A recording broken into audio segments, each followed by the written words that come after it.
नमस्कार दोस्तों, मैं हूँ नेहा और आज मैं आपको रूही की दर्द भरी कहानी सुनाने जा रही हूँ, जिसे सुनकर आपके आंखों में भी आंसू आ जाएंगे। आशा करती हूँ कि आपको ये कहानी ज़रूर पसंद आएगी। मेरा नाम रूही है। मैं बहुत ही गरीब परिवार से हूँ। मेरे पिताजी मजदूरी का काम करते थे। उनका नाम सुनील था और मेरी माँ घर का काम करती थी। उनका नाम अंतिमा था। मेरे पिताजी को शुरू से ही एक बेटा चाहिए था, क्योंकि वह चाहते थे कि उनका एक बेटा होगा तो वो उन्हें कमाकर खिलाएगा।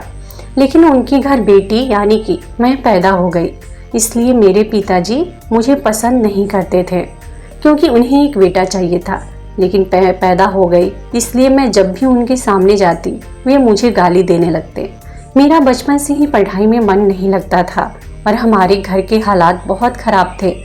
लेकिन मेरी माँ ने बिना किसी हिचकिचाहट के मुझे स्कूल में भर्ती करा दिया। हालांकि मैं पढ़ना नहीं चाहती थी, लेकिन उनकी विनती को देखकर मैंने स्कूल जाना शुरू कर दिया। वहाँ अच्छे समय बीतता था, लेकिन मैं फेल हो गई। इसी तरह 2 साल एक ही क्लास में पढ़ी। मैंने किसी तरह रो रो कर मैट्रिक पूरी कर ली। इतनी पढ़ाई मेरे लिए काफ़ी हो चुकी थी। मैंने माँ से बोला कि माँ, अब मुझे नहीं पढ़ना। तुम्हारी वजह से मैं पहले ही इतना पढ़ चुकी हूँ, पर अब मेरी हिम्मत जवाब दे चुकी है। मैं अब और नहीं पढ़ूंगी। अपनी ओर से फैसला सुनाकर मैं कमरे में जाने लगी, जब माँ के शब्दों ने मेरे पैर रोक दिए। वो बोली कि फिर तुम्हारे पिताजी तुम्हारी शादी कराना चाहते हैं। अगर वह तुम्हें अपनी आंखों के सामने देख लेंगे तो तुम्हें मार डालेंगे। इसलिए देखो, अगर तुम शादी करना चाहती हो तो अपनी पढ़ाई छोड़ दो। अम्मा की बातें मेरे लिए झटका साबित हुई, क्योंकि अब तक मैं सिर्फ गुड़ियों से ही खेलती आ रही थी और कौन मुझसे शादी करेगा। मैंने और जानना चाहा तो माँ ने बोला कि विनोद चाय वाले से। बस शायद ये बात मेरे और पापा के बीच में नफरत वाली साबित हुई और मैं अंदर जाकर पलंग पर उल्टा लेटकर रोने लगी। मुझे उस बूढ़े आदमी से शादी करने का दुख नहीं हो रहा था, जिसकी पहले से ही 2 पत्नियां थीं। लेकिन मुझे इस बात का दुख था कि इन सालों के बाद मैं भी अपने पिता के दिल में जगह नहीं बना पाई थी। इकलौती संतान होने के बावजूद उनका दिल मेरे लिए थोड़ा भी नरम नहीं हुआ। खैर, सारी रात मैं ऐसे ही लेटे लेटे सो गई। मैं जानती थी कि माँ झूठ नहीं बोलती है, एक वही है जो मेरी परवाह करती है, तो मैं क्यों अपने पिता के फैसलों पर अपना जीवन व्यतीत करूं। सही फैसला मेरे लिए मेरी माँ भी ले सकती है।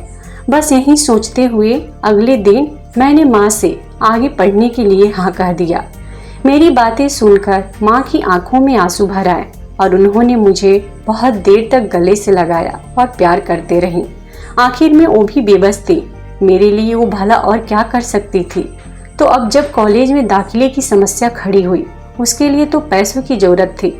माँ ने अपनी अंगूठी बेचने का फैसला किया।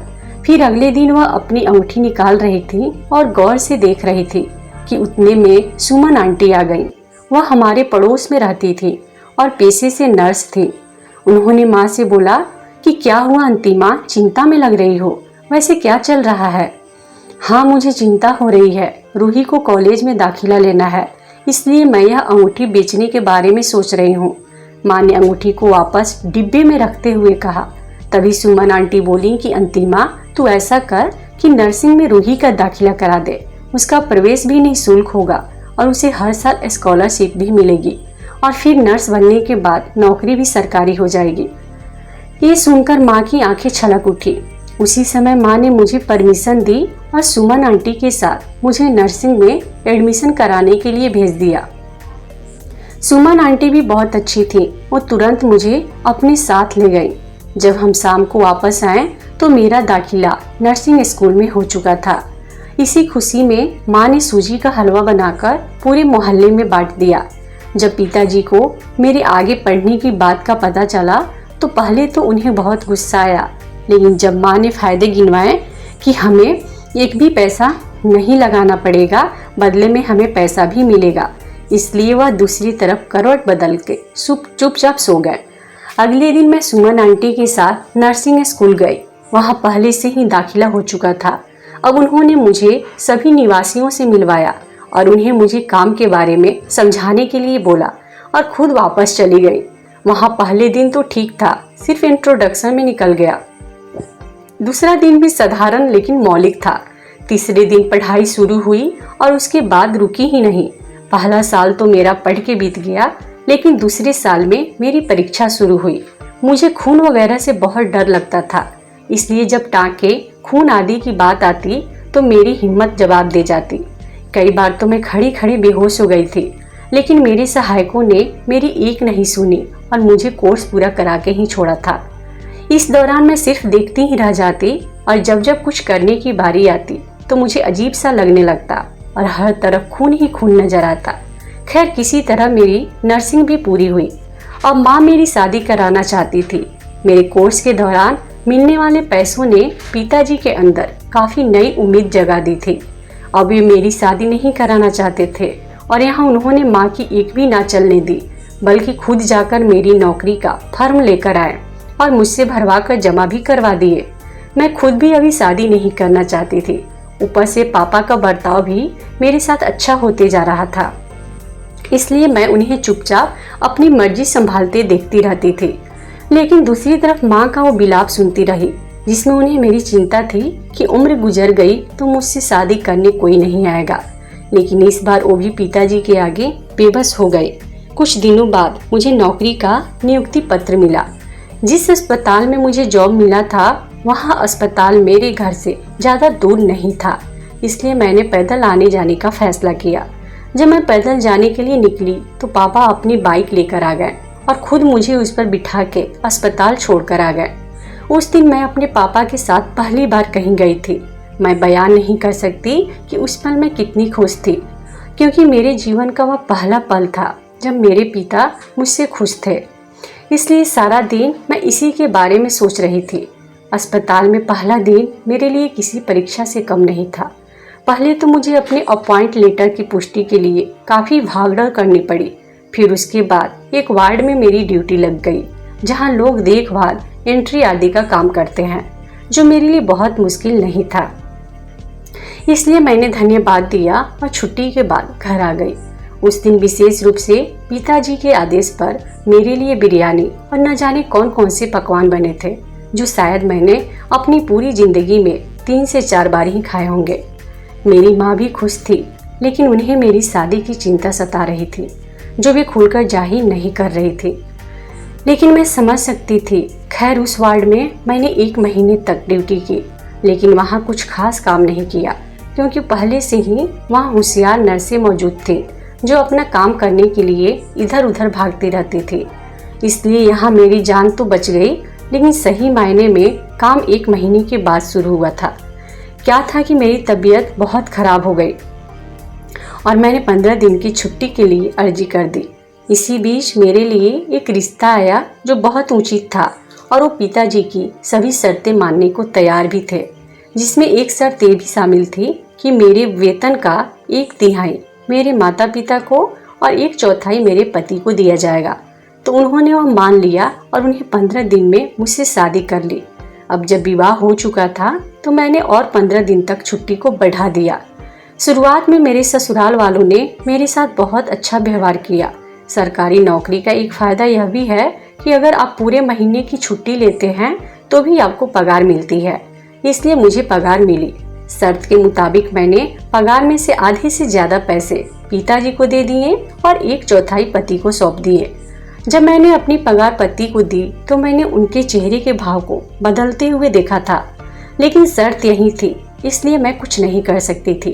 पति ने वो पैसे चुपचाप अपने जेब में रख लिए हैं और घर से बाहर निकल गया। मैं अंदर ही अंदर डर रही थी कि अब एक कयामत मुझ पर अब आ जाएगी या तब आ जाएगी, लेकिन शुक्र है कि कोई लड़ाई झगड़ा नहीं हुआ। आधे हफ्ते तक मेरे पति भी मुझसे नाराज से रहते थे, लेकिन फिर कुछ दिनों बाद वो अपने आप ठीक हो गए। मेरी छुट्टी खत्म हो गई थी, इसलिए मुझे अस्पताल जाना पड़ा। दिन भर वहीं पुरानी दिनचर्या चलती रही। मैं दूसरी नर्सों से बात करके घर लौट जाती थी। उनमें से कई मेरे साथ नर्सिंग स्कूल में पढ़ती थी, इसलिए उन्हें पता था कि मैं खून खराबे से कितनी डरती हूँ।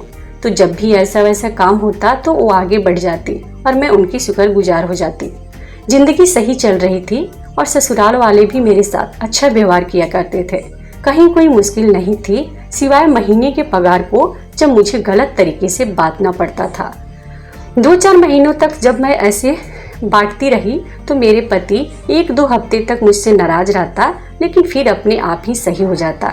लेकिन जब 5वें महीने भी यही स्थिति रही तो मेरे पति का संयम अपनी सीमा पर पहुंच गया और वह पूरी पगार मुझसे छीनकर घर से बाहर चला गया।